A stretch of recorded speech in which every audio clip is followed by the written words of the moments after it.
প্রিয় ষষ্ঠ শ্রেণীর শিক্ষার্থীরা, শুভেচ্ছা নিও।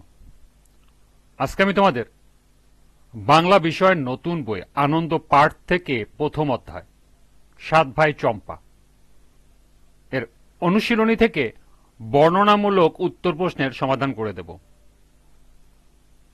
প্রথমে তোমাদের বলবো, যারা আমার চ্যানেলটি সাবস্ক্রাইব করো না তারা আমার চ্যানেলটি সাবস্ক্রাইব করবে এবং আমার সাথে থাকবে। তাহলে চলো আমরা ক্লাস শুরু করি। প্রথম অধ্যায় ৭ ভাই চম্পা, বর্ণনামূলক উত্তর প্রশ্ন ১। প্রথম প্রশ্ন, রাজার কমলে সোনার শিকল বেঁধে রাখার কারণ ব্যাখ্যা করো।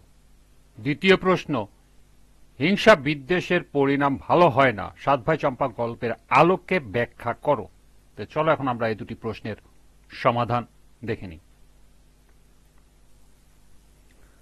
প্রথম প্রশ্ন ছিল, রাজার কোমরে সোনার শিকল বেঁধে রাখার কারণ ব্যাখ্যা করো। রাজার কোমরে সোনার শিকল বেঁধে রাখার কারণ ছিল ছোট রানীর সন্তান জন্ম দিলে সঙ্গে সঙ্গে যেন রাজাকে খবর দিতে পারেন। ৭ ভাই চম্পা গল্পে দেখা যায় ছোট রানীকে খুব ভালোবাসতেন, রাজা ছোট রানীকে খুব ভালোবাসতেন এবং তার বহুদিনের দুঃখ ছিল যে তার কোনো সন্তান নেই। তাই যখন ছোট রানী অন্তঃসত্ত্বা হলেন, তাই রাজা অত্যন্ত আনন্দিত হলেন। তিনি নিজে সবসময় আতুর ঘরে থাকতে পারবেন না বলে রাজার কোমরে আর ছোট রানীর কোমরে একটি সোনার শিকল বেঁধে দেন। রাজা বলে দেন, যখন ছেলে হবে এই শিকলের নাড়া দিয়ে আমি এসে ছেলে দেখব। অর্থাৎ শিকলটি ছিল সংবাদ দেওয়ার মাধ্যম। সন্তানের জন্মের খবর পেয়েই রাজা যেন দ্রুত ছুটে আসতে পারেন, এজন্যই শিকল বাঁধা হয়েছিল। দ্বিতীয় প্রশ্ন ছিল, হিংসা বিদ্বেষের পরিণাম ভালো হয় না, ৭ ভাই চম্পা গল্পের আলোকে ব্যাখ্যা করো। হিংসা বিদ্বেষের পরিণাম ভালো হয় না, এই নীতি বাক্যটি ৭ ভাই চম্পা গল্পের মাধ্যমে খুব স্পষ্টভাবে ফুটে উঠেছে। ৭ ভাই চম্পা গল্পে দেখা যায় রাজা ছোট রানীকে বেশি ভালোবাসতেন বলে বড় রানীরা তার প্রতি প্রচণ্ড হিংসান্বিত হয়ে ওঠে। ছোট রানীর সন্তান হবে জানতে পেরে তারা ঈর্ষায় জ্বলে ওঠে এবং নিষ্ঠুর ষড়যন্ত্রে লিপ্ত হয়। রাজা সব সময় আতুর ঘরে থাকতে পারবেন না বলে নিজের কোমরে আর ছোট রানীর কোমরে এক সোনার শিকল বেঁধে দেন। বড় রানীরা মিথ্যা করে রাজার শিকল নাড়িয়ে তাকে বারবার বিভ্রান্ত করে। ছোট রানীর ভূমিষ্ঠ হওয়া ৭টি ছেলে এবং একটি মেয়ে আতরঘর আলোকিত হয়ে ওঠে, কিন্তু হিংসুটে নিষ্ঠুর বড় রানীরা ছেলে মেয়েগুলোকে হাড়িতে ভরে ছায়ের স্তূপে ফেলে এলো। এরপর শিকলের টান দিলে রাজা এলেন।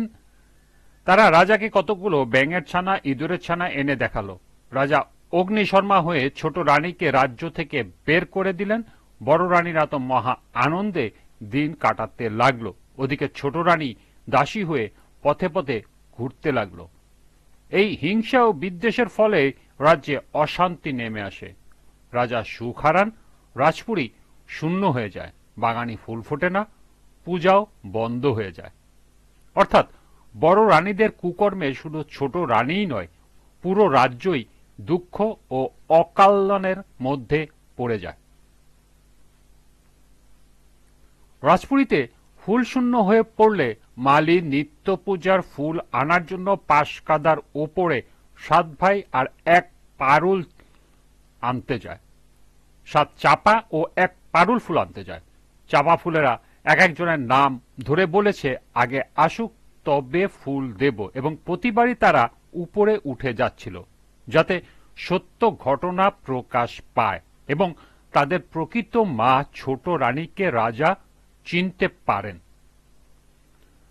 শেষ পর্যন্ত সত্য প্রকাশ পায় যখন ঘুটে কুরানের দাসী রূপে থাকা ছোট রানী আসে, তখনই চাপা ফুলেরা নেমে আসে এবং মানব রূপ ধারণ করে।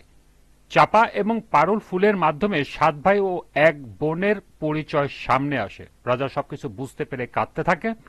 বড় রানীদের কঠোর শাস্তি দিয়ে ৭ রাজপুত্র ও পারুল রাজকন্যা আর ছোট রানীকে নিয়ে রাজপুরীতে গেলেন। রাজপুরীতে খুশির বাজনা বেজে ওঠে।